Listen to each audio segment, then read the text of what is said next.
Don't walk away from the one person who actually sees you. Who is she? She doesn't love you. She loves what you own. Excuse me. Who gave you the right?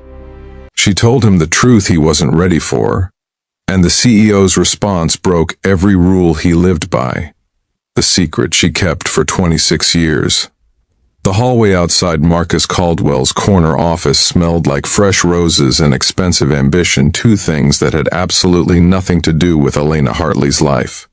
She stood there, clipboard pressed against her chest like a shield, wearing the only nice dress she owned, a red spaghetti strap number she'd bought 3 years ago for her cousin's wedding and never worn again. Tonight was different. Tonight was the Caldwell Industries annual gala, and Elena had been personally assigned to handle the CEO's private schedule for the evening. Don't mess this up, she told herself. Just 3 more months and you'll have enough saved to move Mom closer. At 26, Elena had learned to measure her life in goals, not dreams. Goals were achievable. Dreams got people hurt. The frosted glass door swung open before she could knock. Marcus Caldwell filled the doorway the way powerful men always did, effortlessly. Like the space around him had no choice but to rearrange itself. 6'2", built like someone who still found time to work out despite running a billion-dollar company, wearing a royal blue suit that fit him with surgical precision. His dark eyes swept over her once quick, assessing, completely unreadable. "You're the event coordinator they sent me?" "Elena Hartley, sir. I'll be managing your schedule for this evening." He stepped back to let her in. "You're 12 minutes early." "I know, I'm sorry. Don't apologize for that." He was already moving back toward his desk, picking up his phone. "I respect punctuality. Most people in this building treat deadlines like suggestions." Elena exhaled slowly. "Okay, we're off to a decent start." The gala was everything Elena had imagined, and nothing she'd prepared for emotionally. 300 guests filled the Caldwell Industries rooftop ballroom. Venture capitalists, fashion moguls, senators' wives, tech founders who wore sneakers to black tie events on purpose. Elena moved through the crowd like a ghost. Earpiece in, clipboard gone, heels she was already regretting clicking against the polished marble floor. Marcus was flawless in these settings. She watched him from across the room without meaning to watch, the way he shook hands and held eye contact and laughed at the right moments. He was performing, yes, but unlike most people in that room, there was something underneath the performance. Something tired. Something real. "Stop watching him," she told herself. "You work for him." At 9:47 p.m., the night cracked open. A woman in a silver gown, stunning, polished, the kind of beautiful that came with personal trainers and vitamin drips, found her way to Marcus's side and slipped her hand onto his arm with the ease of someone claiming property. "Marcus, darling, we need to talk about the Montclair deal." "Not tonight, Diane. It's always not tonight with you." Her voice dropped, but Elena was close enough to hear. "You know, people are starting to wonder if the great Marcus Caldwell is actually afraid of commitment, in business and everywhere else." Something flickered across his face. Not anger, something older than that. "That's enough," he said quietly. "Is it?" Diane smiled like a blade. "Because from where I'm standing, you've been alone for 3 years and you're not even bothered by it. That's not ambition, Marcus. That's damage." She walked away before he could respond. Elena looked down at her clipboard and pretended she hadn't heard any of it. She found him 40 minutes later standing near the emergency stairwell, jacket unbuttoned, one hand braced against the wall, staring at nothing. "Mr. Caldwell?" She approached carefully. "Your keynote remarks are in 20 minutes. Do you need anything? Water? I can push the timeline if—" "You heard what she said."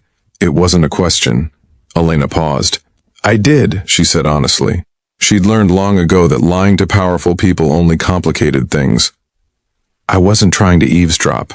"I know." He turned to look at her, really look at her this time, not as an employee, not as a schedule, but as a person standing in front of him. "What do you think about what she said?" Elena blinked. "Sir?" "You have a face that reacts to things," he said. "Most people in this building have trained themselves not to. You haven't, so I'm asking, what did you think when you heard it?" She was quiet for a moment. The music from the ballroom drifted through the walls, muffled and irrelevant. "I think," she said carefully, That someone can be surrounded by people and still be completely alone. And I think that's a harder thing to fix than most people realize. He studied her. Personal experience? Very. Something shifted between them, subtle, like a room changing temperature by a single degree, enough to notice, not enough to explain. You're not like the other coordinators they send me, Marcus said. I'll try not to take that as an insult. He almost smiled. Almost. It's not. The keynote went perfectly. Elena managed 3 last-minute changes, redirected a journalist who'd wandered into a restricted area, and handled a catering crisis involving shellfish and a senator's dietary restriction, all before 11 p.m. By midnight, the guests were thinning.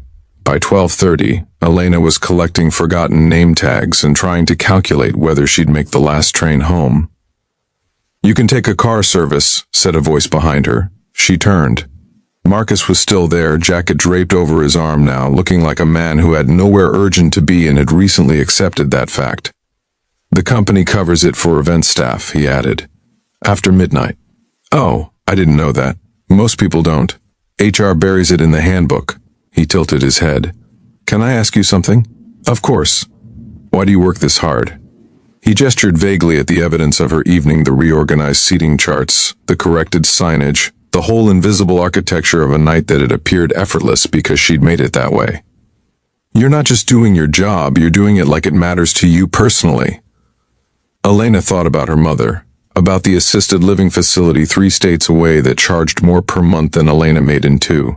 About the dress she'd worn tonight because it was the nicest thing she owned. "Because it does matter," she said simply. "Everything I do matters. I can't afford for it not to." He looked at her for a long moment. "What's your situation?" he asked. Not rudely, with the directness of a man who'd learned that small talk was a waste of everyone's time.